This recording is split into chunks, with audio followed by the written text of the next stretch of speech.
Hi, this is Jeff Zeig in the training room of the Milton Erickson Foundation in Phoenix, Arizona with another 5-minute tip for therapists.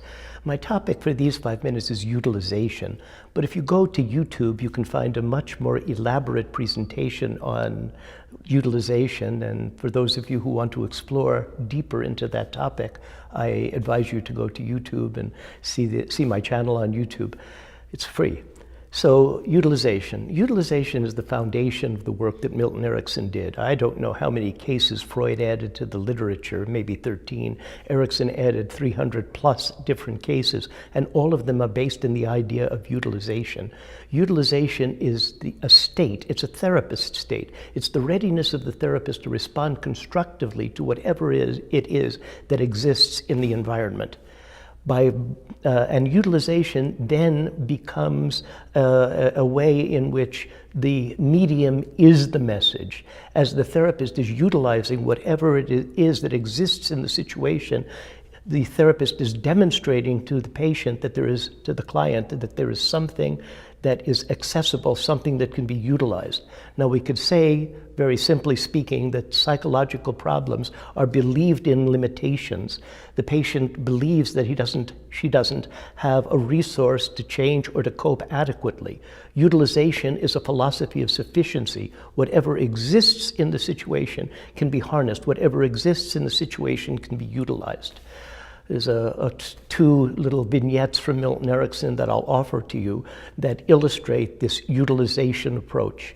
So a man comes to Erickson, the man is depressed, he's not enjoying his life is rather routine. Every morning he gets up, he has breakfast, he reads.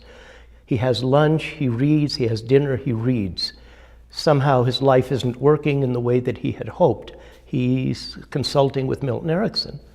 Erickson suggests to the man, well, I'm a physician. I'm not only interested in your physical health, I'm also your mental health. I'm also interested in your physical health. Here's what I suggest to you. Get up in the morning, have breakfast, make a lunch, walk to the library. The library is not very far from where it is that you live, and of course you don't need to bring books because there are books that are available already at the library, so you can have your lunch, you can read, and then at the end of the evening you can go home and you can have dinner and do whatever you want to after dinner. Well, the man takes Erickson up on the suggestion. He walks to the library. He starts reading. Somehow he winds up in a section on ornithology, the study of birds. Then he realizes there are other people around who are also interested in ornithology. They're interested in the study of birds. They start talking with each other. They start to establish a club of people who are interested in the birds that exist in Arizona. The man starts to have a social life. He gets over his problem.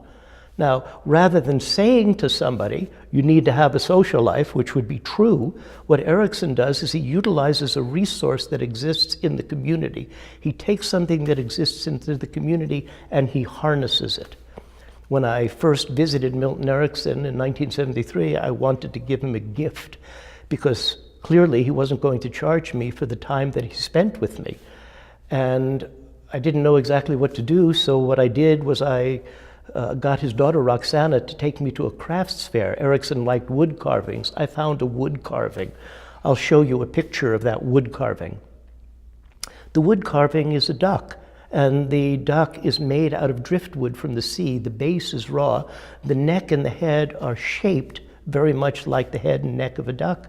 If you're ever in Phoenix, Arizona, and you want to visit the historical Erickson residence, the Erickson Museum, you'll be able to see that duck on display. Well, awkwardly, I was 26 years old, I gave Erickson the duck thinking that I would never see him again. Erickson looked at the duck, he held it, carefully examined it, looked at me meaningfully. And then he did the same thing twice more. He looked at the duck, looked at me meaningfully, looked at the duck, looked at me meaningfully. And then he said, emerging. And so whatever you gave him, he was going to do a value-added communication. He was going to add something to it. That duck sat on Erickson's desk for years in a prominent place. And then after Dr. Erickson died, Mrs. Erickson heard me tell that story, gave me back the duck. I gave it back to the museum. I had given him tailoring. I gave him something that was of value to him, wood carvings. What he gave me back is utilization. Immediately, he was in a response-ready state, ready to advance whatever was happening, to make the trance a little bit better, to advance the therapy a little bit more. When you read Erickson, look for that moment of utilization. That's the fulcrum of change. It's the pivotal moment in which change happens in all of Erickson's cases. This is Jeff Zeig with another 5-minute tip for therapists. Thank you.